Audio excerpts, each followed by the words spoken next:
사상교회 식구님들, 지금부터 광고가 시작됩니다. 집중해서 들어주세요. 교회 소식입니다. 예배에 참석하신 분들과 인터넷으로 예배에 참여하신 분들을 환영합니다. 예배 안내입니다. 다음 주일 27일 오후 예배는 차별금지법 등 악법 철폐를 위한 광화문 연합예배로 드립니다.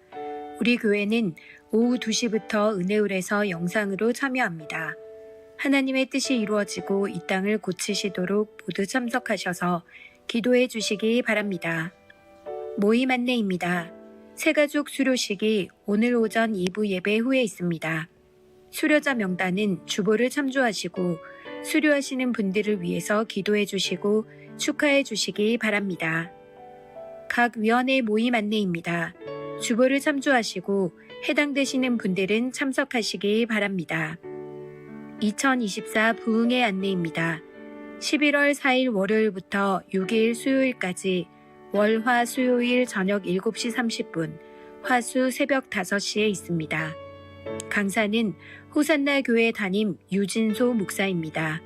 위에서 기도로 준비하셔서 은혜의 시간 되시기 바랍니다. 일본 김치선교 후원 안내입니다. 일시는 11월 14일 목요일부터 19일 화요일까지이며 장소는 박영기 선교사님의 일본 신삿포로 성서교회입니다. 후원 문의는 황말숙 권사에게 하시기 바랍니다. 김치 선교를 위해 기도해 주시고 물질로 후원해 주시기 바랍니다. 2024 기간별 암송대회 안내입니다. 일시는 11월 24일 오후 예배 후이며 대상은 모든 기간입니다. 문의는 유재은 목사에게 하시기 바랍니다. 심사 기준은 1. 참여성, 인원 전체 암송, 2. 준비성, 다양한 장르입니다. 모든 기관들은 준비하셔서 은혜의 시간 되시기 바랍니다. 2025년도 남녀 전도의 기준 연령 안내입니다. 기준 연령은 별지를 참조하시기 바랍니다. 교우 소식입니다. 장례 소식입니다. 8-1구역 황수야 집사의 남편 김미선 B 집사에 붙인 고 김복길 명예집사의 장례를 잘 마쳤습니다. 슬픔을 당한 가정을 위해 기도해 주시고 위로해 주시기 바랍니다. 출산 소식입니다. 3-1구역 강규정 집사 이미자 집사의 득손을 축하합니다. 믿음 안에서 건강하게 잘 자라나도록 기도해 주시고 축하해 주시기 바랍니다. 입원 소식입니다. 11-2구역 김치환 성도 김해복음병원에 입원하였습니다. VIP 새가족을 환영합니다. 지난주일 등록하신 새가족들입니다. 새가족들을 진심으로 환영해 주시고 위에서 기도해 주시기 바랍니다.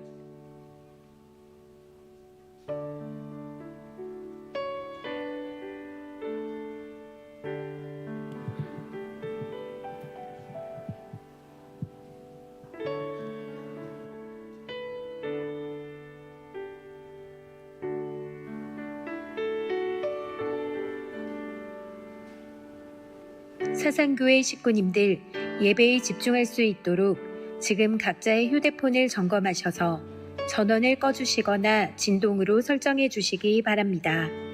이 시간 경건한 마음과 몸가짐으로 하나님께서 기뻐 받으시는 예배 되도록 최선을 다하시고 하나님께 드리는 예배와 선포되는 말씀을 통해 큰 은혜 받으시기 바랍니다. 반갑습니다. 한 주간 잘 지내셨습니까? 주일 오전 전세 예배에 참석하신 우리 모든 믿음의 식구들께 주님의 은혜와 평강이 함께 하시기를 바랍니다. 우리 좌우를 보시고 한번 인사할까요? 반갑게 웃으며 인사해 주세요. 참 잘 오셨습니다. 하나님은 우리와 함께 하십니다. 이 시간 우리와 함께 하신 하나님께 우리 사도신경 고백하겠습니다. 모두 자리에서 일어나셔서 사도신경으로 우리의 신앙 고백 하나님께 드리겠습니다. 나는 전능하신 아버지 하나님 천지의 창조주를 믿습니다. 나는 그의 유일하신 아들 우리 주 예수 그리스도를 믿습니다.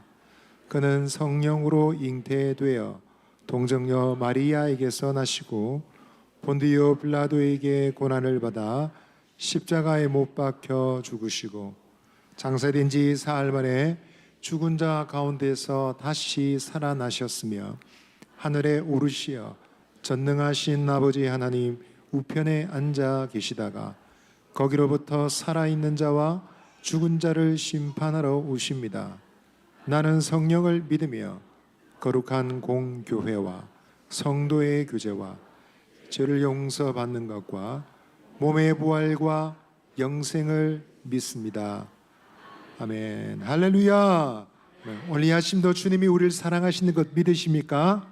세상의 무엇과도 비교할 수 없는 사랑 주신 우리 주님께 우리 기쁨으로 감사함으로 찬양하며 나아가겠습니다.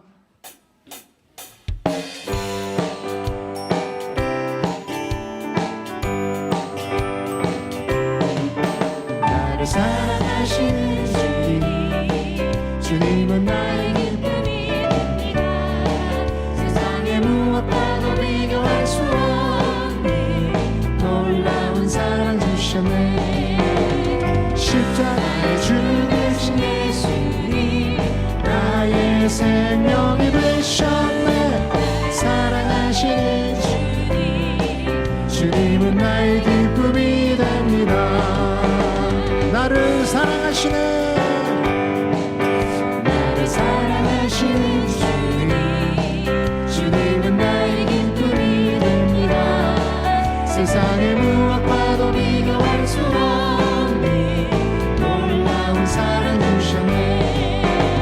십자가에 죽으신 예수님, 나의 생명이 되셨네. 사랑하시는 주님은 나의 기쁨이 십자가에 죽으신 나의 생명이 되셨네. 사랑하시는 주님, 한번 더 고백해요. 십자가에 죽으신 예수님, 나의 생명이 되셨네. 사랑하시는 주님은 나의 기쁨이 됩니다. 우리 기쁨 되신 주님께 박수로 찬양을 드리겠습니다. 하나님 나라 구하기를 원합니다. 주님의 나라 위에 살기를 원하고 결단하며 이 시간 우리 주님을 찬양하며 나아가겠습니다.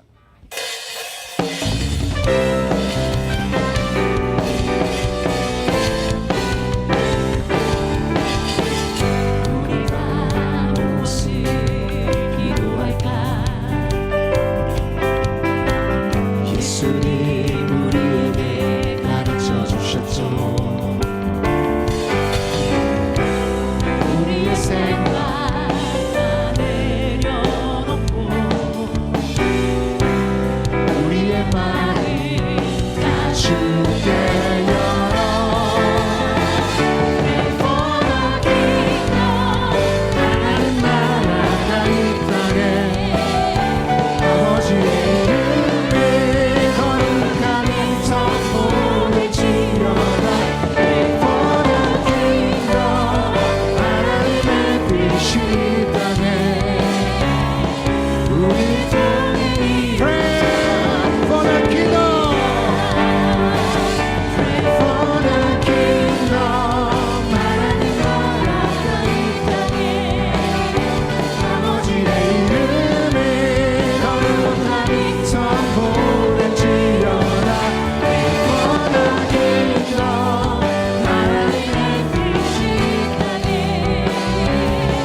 우리를 통해 이루어.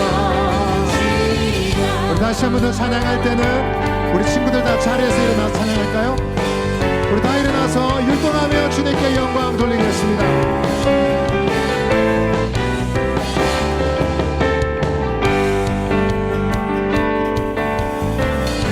우리가 무엇을 기도할까?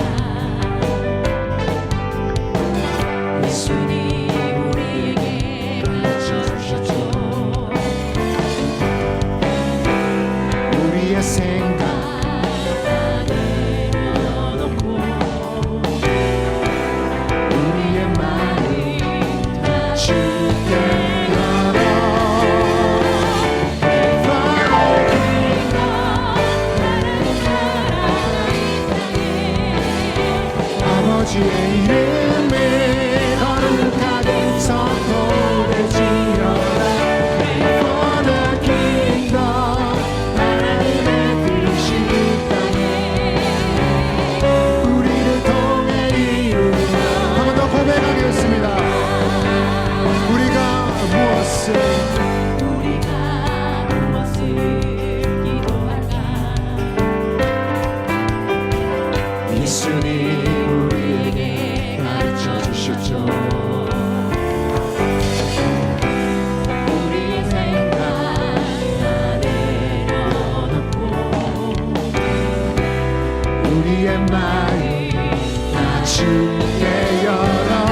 우리를 통해 한 번 더 우리를 통해 이루어지리라 우리를 통해 이루어지리라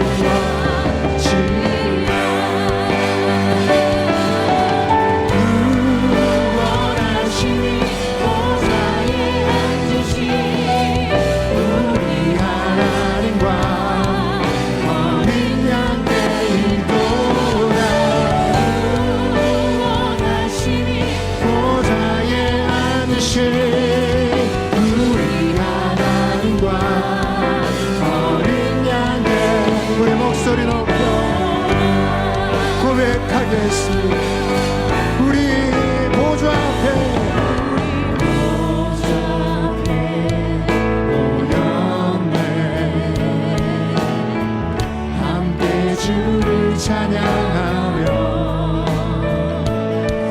하나님의 사랑 그 아들 주셨네 그의 피로 구원받았네 십자가에서 속에진 그 사랑 강같이 온 땅에 각 나라와 족속 백성만 오래서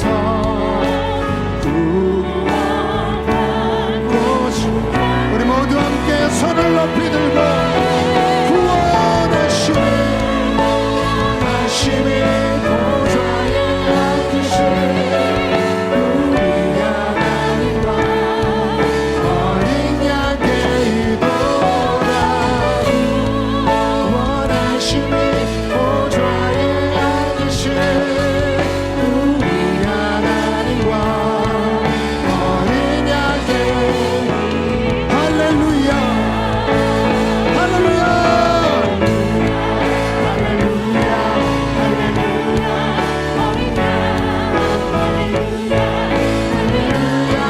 주의 보혈 넘치사 모든 족속 모든 나라 모든 백성 열방이 모든 영광 모든 존귀 모든 찬양 주께 할렐루야 할렐루야 할렐루야 할렐루야 어린 양 할렐루야 할렐루야 주의 보혈 넘치사 모든 족속 모든 만원 모든 백성 열방이 모든 영광 모든 존귀 모든 찬양 모든 찬양 주께 모든 찬양 주께 우리 한번 더 고백합시다 모든 찬양 모든 찬양 주께 드리네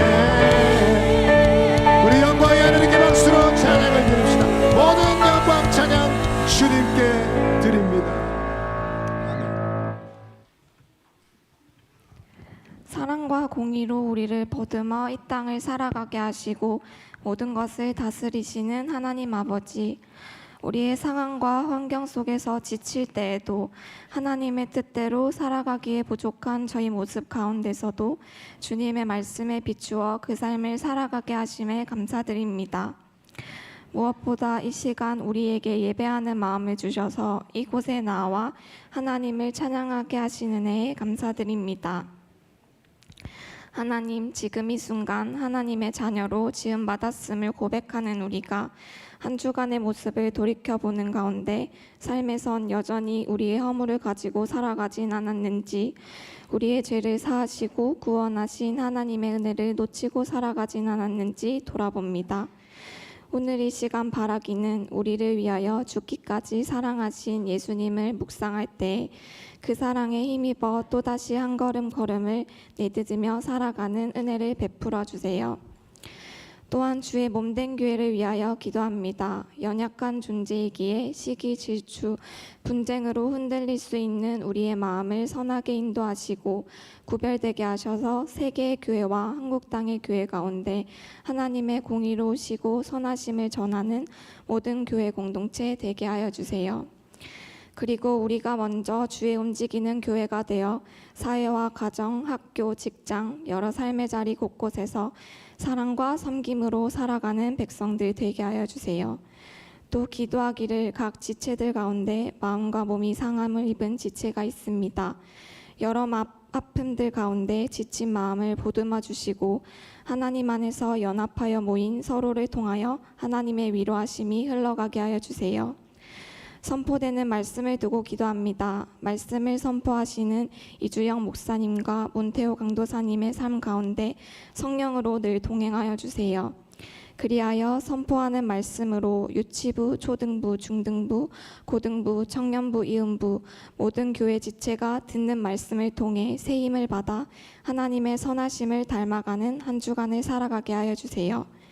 이 땅을 딛고 살아가지만 우리의 영원한 소망은 세상 끝날까지 기쁨이 끊이지 않는 하나님 나라에 두고 있음을 고백합니다.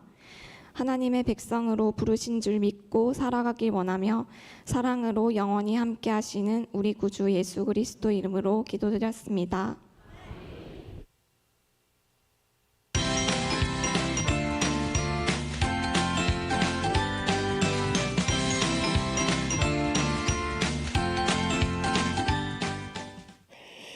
네, 여러분 반갑습니다. 우리 한 번 더 크게 인사할까요? 반갑습니다. 반갑습니다. 네, 또 오늘 이 시간에 또 전세대 예배에 나오신 우리 다음 세대와 우리 사랑하는 식구 여러분들 주님의 이름으로 환영하고 축복합니다. 오늘 이 시간 여러분들과 함께 이곳에 임할 하나님 나라라는 제목으로 함께 스토리텔링을 함께 나눠보고자 합니다. 오늘 우리에게 주시는 요한계시록의 말씀 우리가 함께 읽어보도록 하겠습니다. 시작.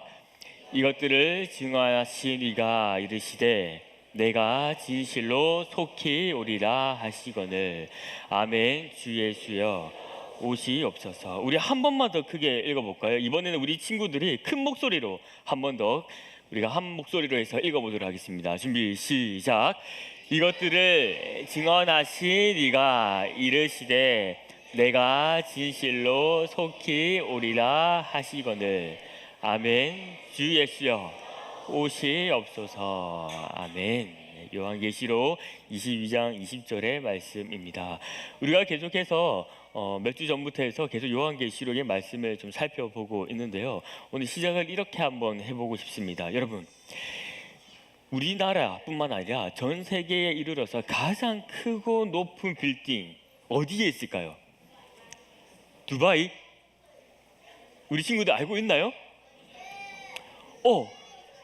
이야기했어요. 누가? 희성, 예. 말해주세요. 어떻게 알았어요? 네, 아랍에미리트에 위치한 부르즈 할리파라는 건물인데요. 알고 있었어요 원래? 교양이 아주 뛰어난 어느 부서죠? 어느 부서죠? 초등 2부 혹시 담당 교육자가 네, 알겠습니다. 저는 몰랐어요. 저는 조사를 하면서 이제 알게 됐는데 자그마치 이 빌딩의 높이가 828m가 되는 높이로 우리나라에서 건설한 아랍에미리트에 위치한 이 부르즈 할리파라는 이 건물입니다. 여러분, 그런데요 오늘 우리가 함께 읽은 이 요한계시록의 말씀에는요 이 건물보다 아주 크고 높고 화려하고 정말 그곳에 한 번쯤 가보고 싶은 그 나라가 소개가 되는데요. 바로 어떤 나라일까요? 미국요? 성경에 미국이 나와 있네요. 어떤 나라일까요? 하로 시작하는 하나님 나라가 오늘 이 말씀 가운데서 소개되고 있습니다. 오늘 특별히 요한계시록의 말씀을 받았던 이 사도 요한은 밤모섬에서 이제 예수님으로부터 이 마지막 계시의 말씀을 받습니다. 어떤 말씀일까요? 그리스도인들을 핍박하고 어렵게 했던 사람들은 무적행 속에 갇혀서서 이제 그들이 신음하고 고통 속에 매여 있지만, 그러나 예수님을 사랑하고 예수님을 믿는 자들은 앞에 보이는 이 그림 생명책에 우리의 이름이 기록되어지게 됩니다. 그리고 이 생명책에 기록된 사람은 어디로 갈까요? 아까 말했던 하나님 나라로 들어가게 됐는데요. 여러분, 이 하나님 나라가 엄청나게 크고 화려합니다. 보시면 성경에 기록된 것들을 기초해서 그림을 그려보게 되면 이런 모습으로 그려지게 되는데요. 여러분, 근데 이 하나님 나라가 얼마나 클까요? 성경에 보면요. 뭐라고요? 잘 안 느껴져요, 강사님. 예, 성경에는요, 12,000 스타디온이라는 이 단위를 적고 있는데요. 이 스타디온이라는 단위가 좀 어려워요. 그래서 이 성경에서 기록되고 있는 이 스타디온이라는 이 단어가 1스타디온은 자그마치 192m를 이야기를 하고 있다고 합니다. 그래서 이 12,000 곱하기 192 하면은 몇이 나올 거예요, 고등부 여러분? 듣고 있습니까? 12,000 곱하기 192 하면, 네, 자그마치 21,304km, 네, 킬로미터로 환산했습니다. 21,304km가 되는 이 높이와 길이를 자랑하고 있습니다. 마치 이 서울과 부산을 왕복으로 26번 정도 할 수 있는 그 거리가 바로 이 하나님 나라의 크기, 높이와 깊이가 정도 되는 하나님 나라라고 성경에서 기록을 하고 있습니다. 이뿐만 아니라 여러분, 하나님 나라 안에는 뭐가 있을까요? 우리 친구들, 하나님, 맞아요. 또 예수님, 또 잘 말하네. 성령님도 계세요. 예. 성령님도 계세요. 예. 여러분, 이 하나님 나라에는 여러분 해와 달이 있을까요? 없습니다. 예. 하나님의 그 빛난 강체 때문에, 그 하나님이 항상 빛나고 있기 때문에 이 해와 달이 필요가 없습니다. 그리고 이곳에는 굶주림이 있을까요? 배고픈 사람 있어요 지금? 아니에요. 맞아요. 배고픈 사람 지금 이 자리에 있나요? 맛있는 거 줄게요 나중에. 네. 하나님 나라 안에는 배고픔과 이 굶주림이 없어요. 왜냐하면 이 12달, 네, 이 12달 매달마다 새롭게 아름다운 열매를 맺는 생명나무가 있고, 그 가운데서 이 생명수가 흐르는 그 가운데에 그 나뭇잎은 상처를 치유하고 회복시키는 그런 효력이 있다고 이야기를 합니다. 여러분, 이러한 하나님 나라 한번 가보고 싶지 않나요? 안 가보고 싶어요? 하나님 나라, 정말 이 신비롭고 이 위대한 이 하나님 나라는 오늘 이 요한계시록 말씀 가운데서 우리에게 증거해주고 있습니다. 여러분, 우리 한번 이 하나님 나라를 위해서 한번 이렇게 한번 고백했으면 좋겠습니다. 우리 옆에 계신 우리 식구님들과 우리 친구들 함께 바라보면서 이렇게 크게 고백합시다. 아멘. 주 예수여, 어서 오시옵소서. 안녕하세요. 우리 하늘에 계시고 하나님께서 들으시기에 더욱더 크고 높은 목소리로 한 번 더 고백하도록 하겠습니다. 준비 시작. 아멘. 주 예수여, 어서 오시옵소서. 우리가 아직 경험해보지 못한 이 하나님 나라, 이 땅에서 우리가 잠시 맛보고 있는 것밖에 안 되지만, 그러나 크고 놀랍고 이 영광스러운 이 하나님 나라, 예수님께서 속히 이 땅에 오실 때에 임할 그 하나님 나라를 대망하며 살아가는 우리 친구와 우리 우리 친구와 우리 식구 여러분들이 되기를 소망합니다.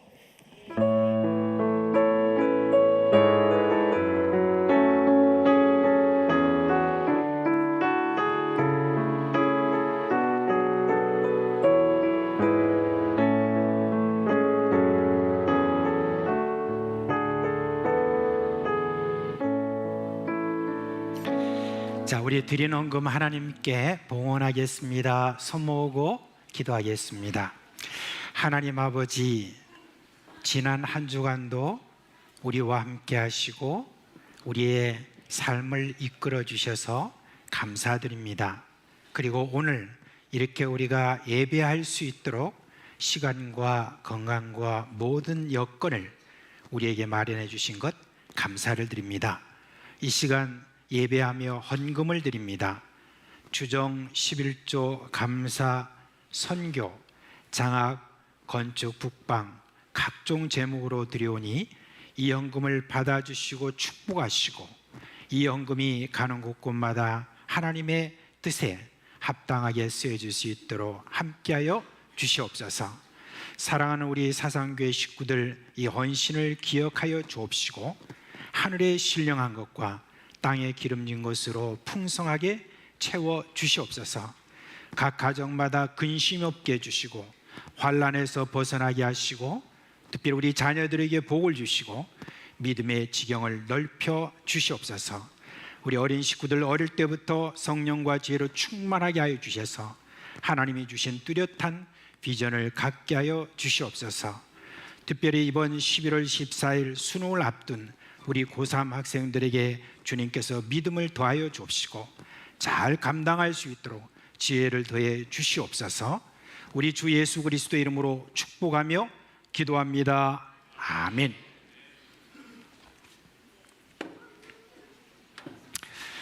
자, 10월달 성경 암송 함께 하도록 하겠습니다. 시작. 고린도전서 2장 10절 말씀. 오직 하나님이 성령을 또 이것을 우리에게 보이셨으니 성령은 모든 것 곧 하나님의 깊은 것까지도 통달하시느니라. 고린도전서 2장 10절 말씀. 아멘. 네, 잘하셨어요. 자, 우리 유치부 초등 1, 2부 자리에서 일어납니다. 네.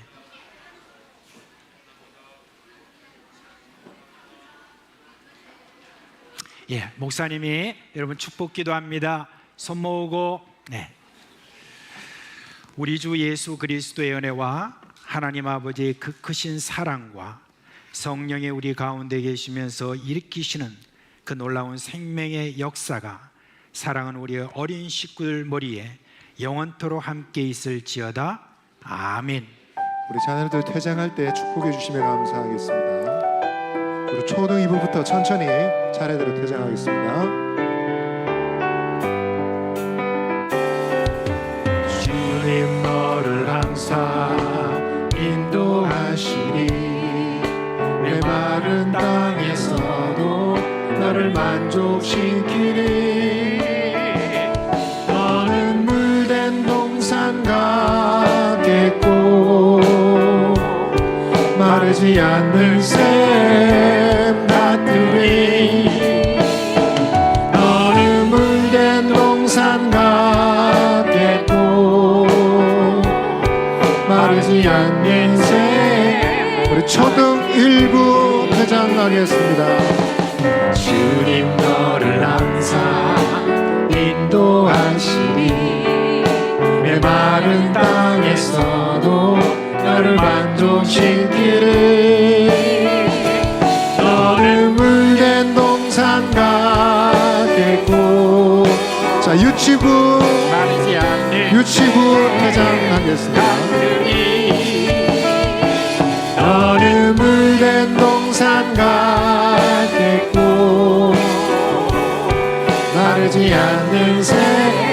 너는 물된 동산 같겠고 너는 물된 동산 같겠고 마르지 않는 새 같으니 너는 물된 동산 같겠고 마르지 않는 새 같으니.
일부에 참석하시는 분들은 거의 일부에 이렇게 다 참석하시잖아요.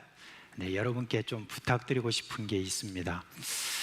한 번씩 이렇게 앞에 나와서 우리 아이들이나 이제 우리 청소년들이 나와서 이제 율동을 하잖아요, 그죠? 그런데 율동을 할 때 가만히 계시지 마시고 일어나세요. 그리고 잘 안 되는 거지만은 그래도 이렇게 좀 하세요. 특별히 중삼층 제가 안 보는 것 같아 다 봅니다. 여러분 다 일어나가지고 같이 또 이렇게 하면 좋잖아요, 그죠? 우리 찬양이라는 것이 우리의 입으로만 하는 게 아니잖아요, 그죠? 우리 모든 표정과 그리고 모든 움직임과 이 모든 것들을 다 같이 동원해서 이렇게 하면 그 얼마나 좋아요, 그죠? 그렇게 한데 그냥 계속 뻗대는 분들이 계시는 것 같아요. 그것도 어색하잖아요, 그죠? 앞에서 하면은 잘 안 되더라도 함께 그렇게 찬양하면 좋겠다 그런 생각이 드는데 동의하십니까? 예. 중삼층 지금 동의 안 하신 것 같아요. 중산층만 동의하십니까? 예. 다음 주에 한번 보겠습니다. 다음 주에 꼭 율동을 들어간 그 준비를 해주시기 바랍니다. 예, 감사합니다. 자, 우리 오늘 설교할 본문의 말씀은 신명기 5장 17절 말씀입니다. 신명기 5장 17절 말씀, 네, 함께 읽겠습니다. 살인하지 말지니라. 아멘. 네. 최근에 우리가 읽은 성경 본문의 말씀 중에 가장 짧은 구절 같아 그런 생각이 듭니다. 오늘 우리 제6계명인 살인하지 말라라는 이 주제로 말씀을 드리겠습니다. 저는 전도할 때 반드시 죄에 대한 것을 말합니다. 그런데 죄에 대해서 말을 할 때 상대적으로 좀 가벼운 죄부터 말을 해요. 거짓말 한다든지, 그리고 또 도둑질한다든지, 또 미워한다든지 뭐 이런. 그리고 난 다음에 살인이라고 하는 말은 제일 마지막에 그렇게 이야기를 합니다. 왜냐하면 일반적으로 살인이라고 하는 것은 상당히 큰 죄라고 생각하고 있고 특정한 일부 악한 사람들이 저지르는 그런 것으로 알기 때문에 그렇습니다. 그런데요, 우리 성경을 이렇게 보니까 인간이 저지른 그 죄 중에 제일 먼저 등장하는 게 뭐냐면 살인 사건입니다. 아담의 아들 가인이 동생 아벨을 살해하는 그 장면이 나옵니다. 그리고 또 십계명에서도 보니까 죄 중에 살인을 제일 먼저 다루고 있습니다. 왜 하고 많은 그런 죄 중에 살인하지 말라는 계명이 제일 먼저 이렇게 등장할까요? 사실 살인죄를 저지른 사람들은 극히 일부분은 우리가 알고 있지 않습니까? 대부분의 사람들에게 해당되는 그런 죄부터 좀 말씀하시면 안 되겠습니까? 라고 우리가 그렇게 생각할 수 있습니다. 그런데요, 가만히 우리가 생각해 보면 살인하지 말라는 이 계명은 우리와 아주 밀접한 관계가 있는 그런 계명입니다. 오늘 저는 살인하지 말라는 이 말씀이 우리에게서 멀리 떨어져 있는 그런 계명이 아니라 우리와 아주 가까이 있다는 것, 그것을 여러분께 말씀드리려고 합니다. 자, 그러면 살인하지 말라는 이 계명이 담고 있는 교훈, 그게 무엇인가 말씀을 드리겠습니다. 먼저 여러분, 시기심이 살인을 불러왔다는 것을 우리에게 알려주고 있습니다. 아담에게서 두 아들이 세상에 태어났습니다. 첫 아이의 이름은 누굽니까? 가인이죠. 근데 이 가인이라는 이름의 뜻이 뭐냐면 소유하다 또는 얻었다 라고 하는 그런 의미가 있습니다. 말하자면 이게 무슨 말이냐면 선물이다 라고 하는 그런 뜻입니다.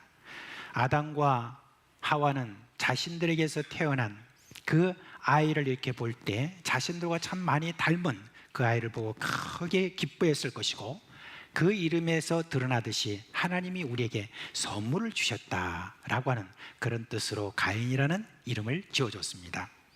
그런데 이제 그 다음에 태어난 아이가 이름이 아벨이었습니다. 근데 이 아벨이라는 이름에 놀랍게도 그 뜻이 뭐냐면 헛되다 또는 허무하다 라고 하는 그런 뜻입니다. 아니 아이를 낳고 난 다음에 어떻게 형에 대해서는 그렇게 기뻐하는 선물이다라고 하는 그 이름을 지어주고 동생에 대해서는 지금 이야기를 할 때 허무하다, 헛되다라고 하는 그런 이름을 지어줬을까? 그러니까 여기에 대해서 뭔가 좀 혼란스러운 거예요.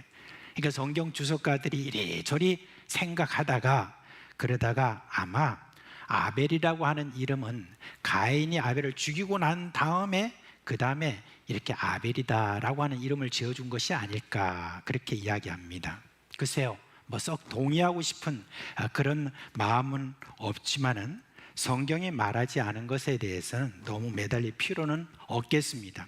아마 거기에도 뭐가 있지 않겠나 싶습니다. 아무튼 가인과 아벨은 부모 아래서 어느새 청년이 되었어요. 두 형제는 각각 다른 직업을 갖고 있었죠. 형은 가인은 농사를 짓게 되었고 그리고 아벨은 양을 치는 목동이었습니다. 이제 어느덧 두 사람은 이제 나이가 들어서 자기 주도로 제사를 드리게 되었습니다. 가인은 밭에서 난 곡식으로 하나님께 제사를 드렸고 그리고 아벨은 양을 치는 목동이었기 때문에 양으로 하나님께 제사를 드렸습니다. 그런데 하나님이요 아벨의 제사는 받았지만 가인의 제사는 받지 않으셨습니다. 하나님이 왜 그러셨을까? 그랬을 때 여러 주석가들은 이렇게 말합니다. 제사는 반드시 짐승을 잡아서 드려야 되는데 가인이 그냥 농산물로 드렸기 때문에 하나님이 받지 않으셨다 그렇게 이야기합니다. 그런데 그 해석이 저에게는 늘 불만이었습니다. 아니 하나님이 양으로만 제사를 드리라고 했다면 아담이 가인에게 너 이제 그 곡식을 당생에게 주고 그거 대가로 양을 잡아가지고 그렇게 네가 제사를 드려야 된다 그렇게 가르치지 않았겠어요? 그리고 이후에 이제 제사에 대해서 레위기에 이렇게 나와 있는 그 내용들을 이렇게 보니까 주로 짐승을 드린 것은 있지만은 제사 중에 하나인 소제라고 있습니다. 근데 그 소제가 뭡니까? 빻은 가루, 곡식을 빻은 그 가루입니다. 그런 제사가 분명히 있기 때문에 저가 농산물로 드렸기 때문에 하나님께서 받지 않으셨다는 말은 뭐 그렇게 타당하지 않은 것 같습니다. 거기에 대한 고민을 하다가 저는 왜 하나님이 가인의 제사를 받지 않으셨는지에 대해서 창세기 본문을 통해서 알게 되었습니다. 창세기 4장 3절에서 5절의 말씀인데요, 우리 함께 읽겠습니다. 시작. 세월이 지난 후에 가인은 땅의 소산으로 제물을 삼아 하나 여호와께 드렸고 아벨은 자기도 양의 첫 새끼와 그 기름으로 드렸더니 여호와께서 아벨과 그의 제물은 받으셨으나 가인과 그의 제물은 받지 아니하신지라. 이 말씀을 한번 여러분 자세히 살펴보세요. 가인의 제물을 받지 않으셨다라고 하는 그런 말만 나온 게 아니에요. 가인과 그의 제물을 받지 않으셨다라고 그렇게 말했습니다. 말하자면 제사뿐만 아니라 문제는 뭐냐? 가인 그 개인에게 있었다라고 하는 그 이야기를 지금 하고 있는 것입니다. 뭐가 문제냐? 단순히 제사의 방법이나 제물의 문제가 아니라는 거예요. 가인의 평소 행실에 있어서 문제가 있었다는 그런 이야기입니다. 도대체 그러면 가인의 평소 행실이 어땠기를 그러느냐라고 이렇게 보면 성경 거기에 대해서 침묵을 하지만 그러나 그걸 잘 엿볼 수 있는 내용이 바로 그 뒤에 나오는 창세기 4장 5절에서 7절에 있는 말씀이 나오죠. 거기에 보면 이렇게 말하고 있습니다. 같이 읽습니다. 가인이 몹시 분하여 안색이 변하니 여호와께서 가인에게 이르시되 네가 분하여 함은 어찌 됨이며 안색이 변함은 어찌 됨이냐. 네가 선을 행하면 어찌 낯을 들지 못하겠느냐. 선을 행하지 아니하면 죄가 문에 엎드려 있느니라. 죄가 너를 원하나 너는 죄를 다스릴지니라. 이렇게 했습니다. 문제는 뭐냐면 가인이 선을 행치 않았다고 그렇게 이야기합니다. 그럼 가인에게 어떤 악한 것이 있었을까요? 하나님이 자신의 제사를 받지 않으시자 가인이 어떤 태도를 보내었냐면 몹시 분하여 안색이 변화해졌다라고 그렇게 합니다. 그러면 누구를 향하여 분노를 드러내고 안색이 변화해졌을까요? 하나님을 향하여서 그랬습니까? 그렇지 않습니다. 누구를 향했냐면 아벨을 향하여 분노하게 되었다고 그랬습니다. 아벨이 하나님이 자기 자신의 제사만 받았다라고 하는 그것을 가지고 가인에게 막 의스대고 도발하고, 여러분 그런 기록은 없습니다. 그냥 가인 혼자서 아벨에게 분노를 한 것입니다. 이런 가인의 태도를 통해서 우리가 가인의 평소 태도를 추론해 볼 수 있어요. 뭐냐면 아벨에 대한 시기심입니다. 제사 이전에도 아벨을 못마땅하게 생각하고 있었고, 아벨에게서 뭔가 괜찮은 면을 보면 시기심이 일어났다는 바로 그 이야기가 되는 것입니다. 가인은 자신에게 있는 시기심을 다루지 않고 계속 마음에 머물러 있도록 허용한 것이 결국은 어떻게 됐냐? 살인을 불러왔다는 것입니다. 이에 대해서 하나님은 가인에게 경고했죠. 네가 선을 행하면 어찌 낫을 들지 못하겠느냐? 선을 행하지 않으면 죄가 문에 엎드리지니라. 그렇게 했습니다. 속히 마음을 돌려서 선을 행하라고 하나님께서 경고하셨습니다. 어떤 선을 행하라고 하는 겁니까? 속히 아벨에 대한 그 시기심을 버리고 오히려 아벨을 칭찬하고 격려하라는 그런 말이 아니겠습니까? 그러나 가인은 그 말씀을 듣지 않았습니다.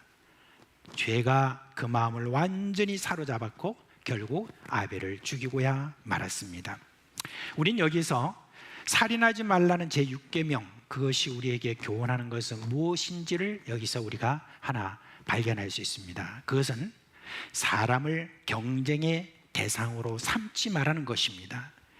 그것은 시기심으로 발전하고 그 시기심을 마음에 두면 결국은 사람을 살인한 데까지 이른다는 것, 그것을 우리에게 알려주는 것입니다. 나보다 나은 상대방에 대해서 시기심을 갖는 것, 그것은 그 마음속으로부터 먼저 살인으로 이어진다는 바로 그 이야기를 우리에게 알려주는 것입니다. 자, 이제 두 번째로 우리가 좀 살펴볼 것은 살인을 낳는다는 겁니다.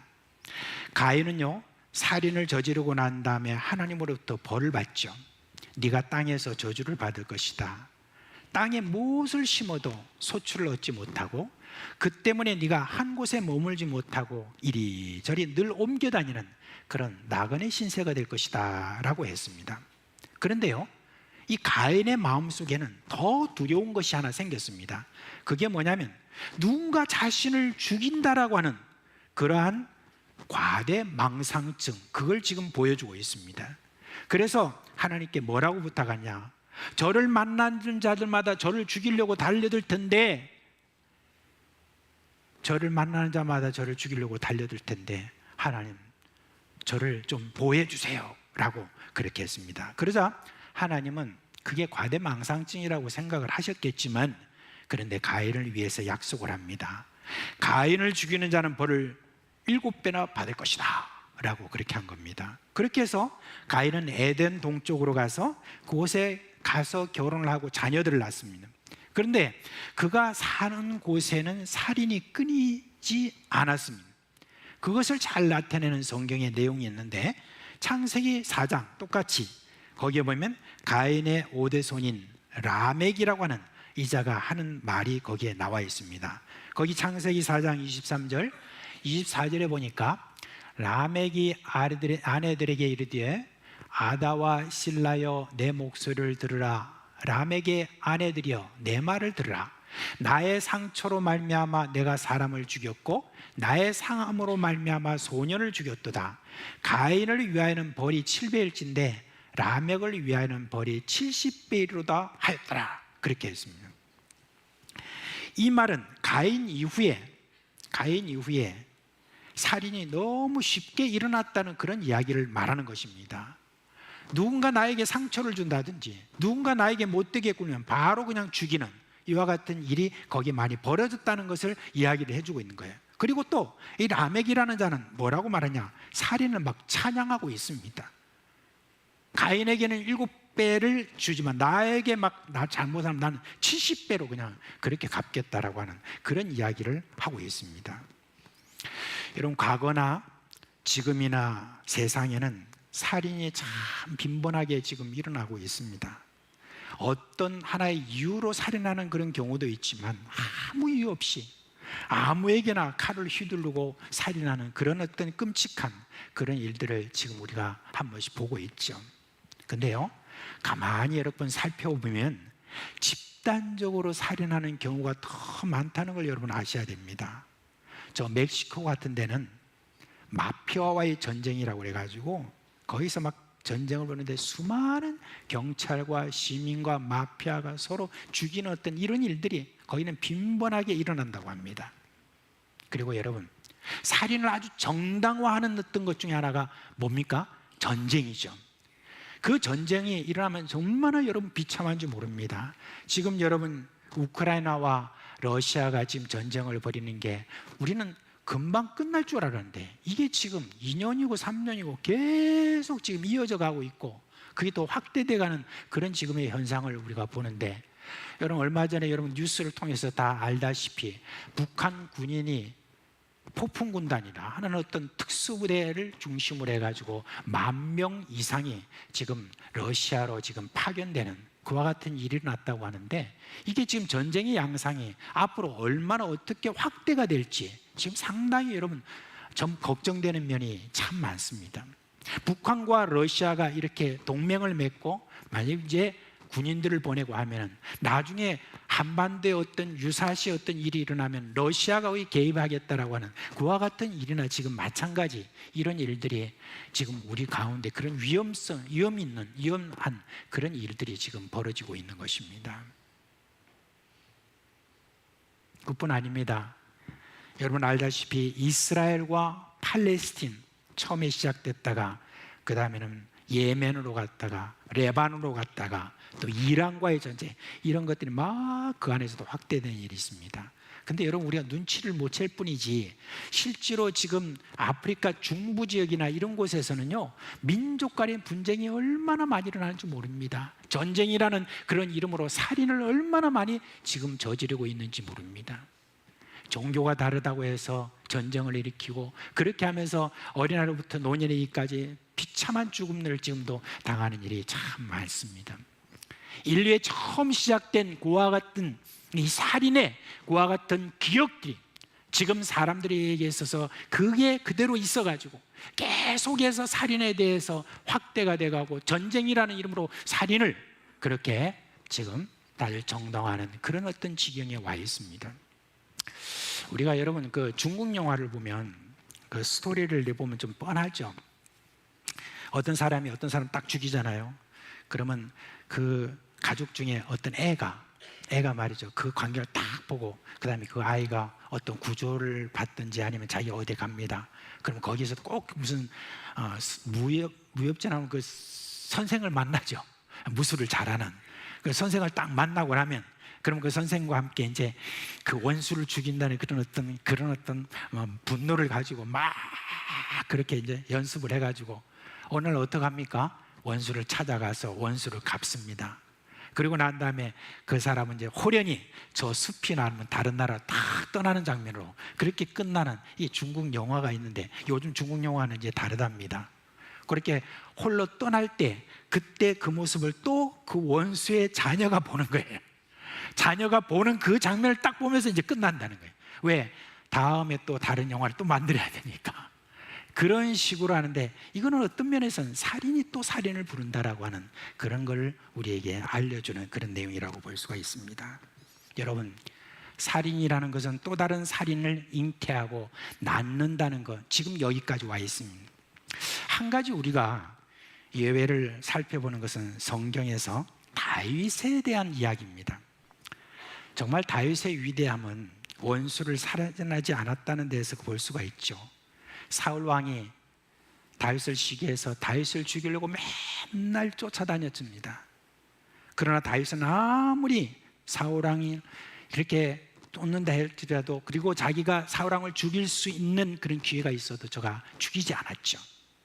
그렇게 견딘 세월이 무려 10년이 넘습니다. 그러니까 하나님이 이웃나라 블레셋을 통해서 사울을 처리하셨습니다. 그런데 다윗은 이어서 왕이 되고 이후에 다윗은 사울의 자녀들을 거두어 줬습니다. 원수의 끈을 그냥 그렇게 끊어버린 거죠. 그런데요, 그것뿐이었습니다. 그 아들 솔로몬에 있어서 또 다른 원수를 또 만들어내는 그와 같은 일이 이어진 것을 볼 수가 있습니다. 여러분, 우리 인류는 바로 이 살인이라고 하는 어떤 여기에 지금 묶여 있습니다. 묶여서 계속해서 벌어지고 있는 그런 어떤 살인 사건들이 우리 안에서 자꾸 확대되고 또 줄어들다 또 확대되고 하는 이런 일들이 우리 가운데 끊임없이 벌어지고 있습니다. 그런데 여러분, 예수님은 바로 이 살인의 고리를 완전히 그리고 영원히 끝을 내신 오직 유일하신 분이십니다. 살인의 뿌리까지 우리 예수님은 말리셨던 그런 분입니다. 예수님이 이 땅에 오셔서 살인과 관련해서 이런 말씀하셨습니다. 마태복음 5장 21, 22절 우리 같이 한번 읽읍시다. 옛사람에게 말한 바 살인하지 말라. 누구든지 살인하면 심판을 받게 되리라 하였다는 것을 너희가 들었으나 나는 너에게 이르노니 형제에게 노하는 자마다 심판을 받게 되고 형제를 대하여 나가라 하는 자는 공에 잡혀가게 되고 미련한 놈이라는 자는 지옥불에 들어가게 되리라. 아멘을 잘 안 하시네. 예수님이 지금 살인의 범위를 확대하셨죠. 화를 내어도 살인이고 욕을 해도 살인이다 라고 했습니다. 세상에 한 번도 화를 내지 않은 그런 사람이 있을까요? 황준아 집사님, 저는 볼 때마다 우리 송소연 집사님에 대해서 한 번도 화를 안 낸 것 같은데 어때요? 화를 내신 적 있어 없어요? 지금 말을 못하고 있네. 여러분, 우리 가운데 진짜 화를 안 낼 것 같은 그런 사람들이 있어요. 그런데 어느 날 한번 화를 내니까 또 대단하더라고요. 그런 모습을 볼 수 있습니다. 여러분, 욕을 안 한 사람이 있습니까? 평생에? 이거 다 지금 지옥불에 가야 되는 어떤 그러한 지금 운명이 있는 것 아니겠습니까? 그런데 왜 예수님이 이 말씀을 하셨을까 우리가 생각해야 됩니다. 우리 모두가 다 살인의 기억을 갖고 있고 실제로 살인으로 이어질 가능성이 바로 우리 모두에게 있다는 것, 그것을 알려주시기 위해서 이 말씀을 해주신 것입니다. 모두가 살인의 DNA를 가지고 있고 살인해서 자유로울 수 없다는 그런 뜻이기도 한 것입니다. 예수님은 인간이 가진 이런 살인의 DNA에서 자유케 하기 위해서 이 땅에 오셨습니다. 어떻게 그 살인의 기억에서 벗어나게 했습니까? 값을 치르심으로 살인의 뿌리부터 없애버리셨습니다. 예수님이 우리를 대신해서 죽으심으로 값을 치른 것은 그 범위로 보면 우리의 마음의 생각까지 해당되는 거예요. 기간으로 보자면 영원하게 그렇게 해결하셨습니다. 그래서 히브리서 10장 12절에서 14절 말씀에 이렇게 말씀하셨습니다. 우리 같이 읽겠습니다. 오직 그리스도는 죄를 위하여 한 영원한 제사를 드리시고 하나님 우편에 앉으사 그 후에 자기 원수들을 자기 발등상이 되게 하실 때까지 기다리시나니 그가 거룩하게 된 자들을 한 번의 제사로 영원히 온전하게 하셨느니라. 아멘. 여기서 아주 중요한 말씀, 영원히 온전히 그렇게 해결하셨다는 말입니다. 모든 죄에 대해서 살인의 죄까지, 살인의 연결고리와 그리고 연결고리를 완전히 끊어버리시고 그리고 우리 속에 있는 DNA의 뿌리째 다 뽑아버리셨다라고 하는 거, 그걸 이야기해주고 있습니다. 여러분, 혹시 여러분 우리 안에서도 계속해서 예수님을 믿은 이후에도 마음에서 계속해서 끊임없이 우리가 일어나는 무슨 살인의 유혹, 뭐 욕하고 싶고 그 다음에 어떤 사람에 있어서 화를 내고 하는 어떤 그와 같은 유혹이 우리에게 있다고 해도 여러분, 예수를 믿는 사람은 그건 유혹이지 살인에 매여 있다는 것이 아닌 것입니다. 예수를 아직까지 믿지 않은 모든 사람들에서는 아직까지 살인의 기억과 DNA에 매여 있지만 예수를 믿은 모든 사람에게 있어서는 이 모든 것이 끊어졌다는 걸 확신하시기를 주님의 이름으로 축원합니다. 그리스도 예수 안에 있는 자들은 인류의 시작에서 계시된 바로 그 살인의 기억이 우리 안에서 확실히 사라진 것입니다. 그러므로 살인의 기억에서 벗어나 자유할 수 있는 조건은 딱 한 가지밖에 없습니다. 뭡니까? 예수를 그리스도로 믿는 것입니다. 예수를 그리스도로 믿음으로 말미암아 모든 죄, 이 살인의 그 기억까지도 다 사라지게 된다는 이와 같은 은혜가 우리에게 있는 것입니다. 이제 말씀 맺겠습니다. 세상에 수많은 사람들이 경쟁하고 미워하고 시기하고 갈등하는 살인의 충동에 시달리고 있습니다. 그리고요, 또 어떤 무리의 사람들, 특별히 유대인들은 율법에 묶여서 살인하지 말라는 이 율법에 매여 있어서 날마다 그 죄의 끈에 매달려서 두려워하고 어렵고 힘들어하고 그렇게 살아갑니다. 그렇지만 예수 안에서는 이미 그 죄의 끈이 끊어지고 이제는 새로운 끈에 묶여 있게 되었습니다. 예수님이 제자들에게 뭐라고 말씀하셨느냐? 새 계명을 너에게 주노니 서로 사랑하라. 내가 너희를 사랑한 같이 너희도 서로 사랑하라 라고 말씀하셨습니다. 여러분, 그렇습니다. 우리 그리스도인은 옛 계명인 살인하지 말라는 것에 우리가 매여 있는 자가 아닙니다. 이제는 새 계명인 서로 사랑하라는 바로 그 말씀의 매인 자가 된 것입니다. 이제 예수를 믿는 사람들은 사람을 경쟁이나 시기의 대상으로 삼지 않습니다. 사람을 사랑의 대상으로 삼습니다. 사람을 용서하고 위로하고 칭찬하고 격려할 그와 같은 대상으로 봅니다. 거기에는 원수도 포함이 되어 있는 것입니다. 우리는 이제 살인의 기획에서 벗어난 사람으로서 이제 우리는 사람을 살리는 예수님의 기억을 가진 자라는 것을 꼭 기억하시길 바랍니다. 그런 면에서 살인하지 말라는 이 계명은 그리스도인에게는 사람을 살리라고 하는 그런 계명인 걸 여러분 꼭 생각하시길 바랍니다. 새 계명인 사랑으로 하는 말입니다. 오늘 아침에 갑자기 말씀 준비하면서 있다가 갑자기 뭐가 생각나냐면 우리가 옛날에 참 많이 불렀던 사랑으로라는 어떤 이 가요입니다. 가요가 갑자기 생각이 났어요. 근데 그걸 누가 지었지 하다가 가수 이주호 씨가 생각이 나서 그래서 좀 검색을 해봤습니다. 그 이주호 씨라고 하는 분이 어느 교회 지금 집사님이세요. 근데 그분이 이 사랑으로라는 이 노래를 이렇게 지은 그걸 이제 간증을 해요. 뭐라고 하냐면 이분이 1980년대 이제 포크송 가수로서 데뷔를 해서 막 이렇게 하다가 너무 오랫동안의 무명의 시절을 보내면서 너무 이제 참 잘 곡도 생각도 안 나고 이렇게 하는데 어느 날 어떤 자기 교회에 있는 시각장애인이라는 분이 시각장애인인데 그냥 그림을 이렇게 잘 이렇게 그리는 분이라고 그래요. 그래서 이제 그분이 그린 예수님이라는 사진을 자신에게 그림을 자기에게 선물을 했대요. 그냥 집에다가 또 걸어놓고 있는데 어느 날 아침에 갑자기 그 그림을 딱 보고 그리고 난 다음에 자기 마음속에 예수님의 그 얼굴을 보면서 확 마음속에 이렇게 감흥이 일어나서 이걸 작시 작곡했대요. 그게 이제 이주호 집사님이 만든 사랑으로라고 하는 그런 노래입니다. 그래서 한번 불러봐야 안 되겠습니까?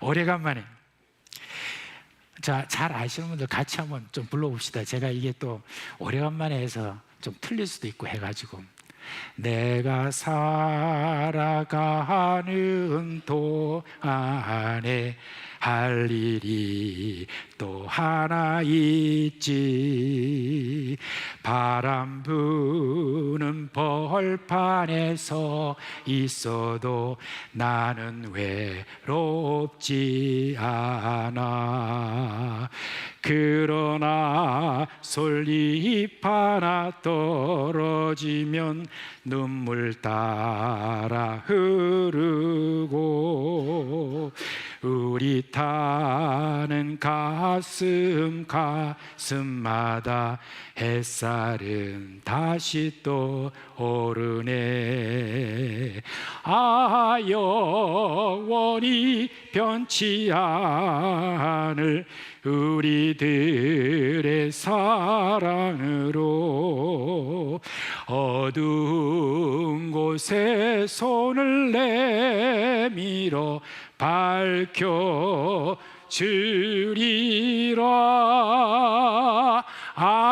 영원히 변치 않을 우리들의 사랑으로 어두운 곳에 손을 내밀어 밝혀주리라. 와, 여러분 잘 아시네요. 우리 중고등부 학생들도 알겠어요? 여러분은 아마 세대 차이가 좀 나서 그런지 모르겠지만 이거 정말 적당한 그런 노래 같아요.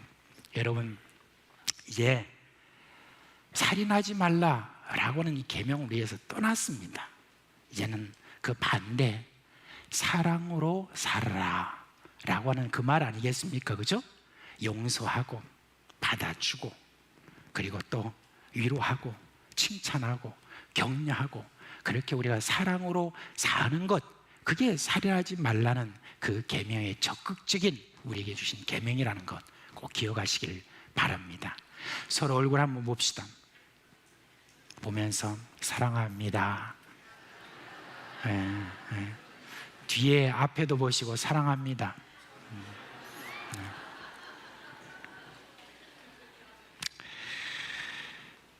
이렇게 함으로 이 지구상에 참 온갖 것에 살인이 벌어지는 바로 이 땅, 여기에서 살인을 뿌리 뽑고 도리어 사람을 살리는데 힘쓰는 저와 여러분 되시기를 주님의 이름으로 축원합니다.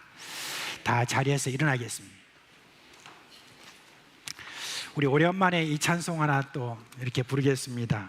여러분, 평화의 기도, 성 프란시스코의 기도문인데 이거 우리가 악보도 좀 띄워드리겠습니다. 오랜만에 또 이런 부르는 거니까.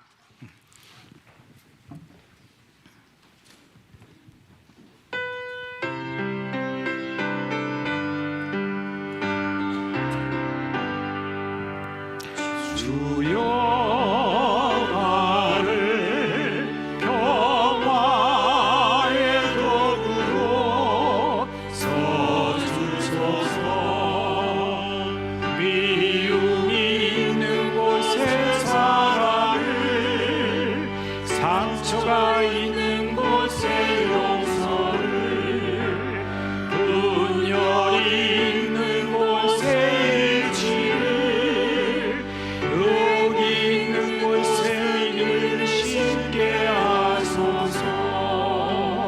주여 나를 평화의 도구로 써주소서. 오류가 있는 곳에 진리를, 절망이 있는 곳에 희망을, 어둠이 있는 곳에 광명을, 슬픔이 있는 곳에 기쁨을 심게 하소서. 위로 받기보다는 위로하고, 이해받기보다는 이해하며, 사랑받기보다는 사랑하며, 주님을 온전히 믿음으로 영생을 얻기 때문이니. 주여 나를 평화의 도구로 써주소서.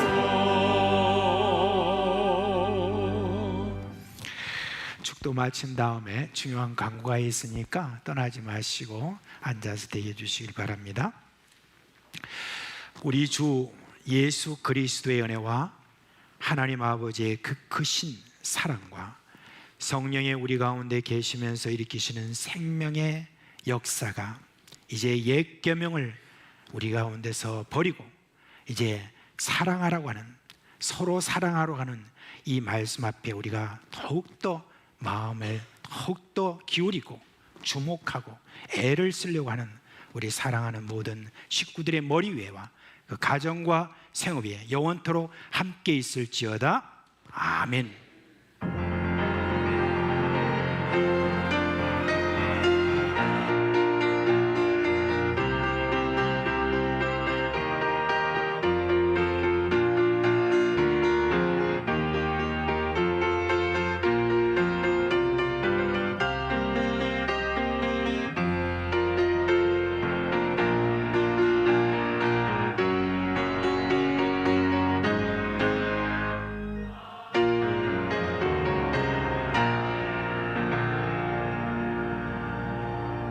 자리에 잠시 앉아 주시기 바랍니다.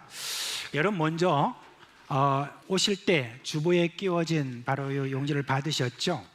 이제 남녀 전도의 기준 연령을 우리가 그동안 좀 혼란스럽게 그렇게 적용을 했는데 이제 최종적으로 이렇게 지금 적용을 했기 때문에 모든 분들이 여기에 따라 주시길 바랍니다. 그러면 어디에 따르느냐? 자기가 생각하는 어떤 그런 게 아니라 주민등록상에 있는 연령대로 그렇게 여러분들이 여기 따라 주시면 되겠습니다. 꼭 여러분 따라서 1, 2, 3, 4, 5 이렇게 여전도에 남전도에 그렇게 꼭 해주시기를 바랍니다.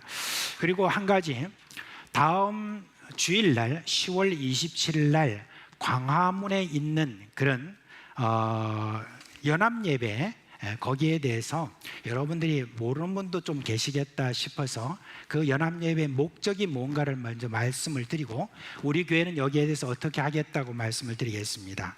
먼저 여러분, 지금 우리나라에 지금 굉장히 어려운 어떤 지금 현재 형편에 있는 것 중에 특별히 교회가 상당히 큰 위기를 겪고 있는데, 내부적인 위기도 있지만 외부적인 어떤 그런 많은 위기를 조장하는 일이 있습니다. 그게 뭐냐면 차별금지법 제정입니다. 근데 차별금지법이라고 하면은 모든 많은 분들이 생각을 할 때, 아니 사람들 서로 차별하지 말자는데 뭐가 문제냐라고 하는데, 근데 문제는 뭐냐면 차별금지법 앞에 있는 말입니다.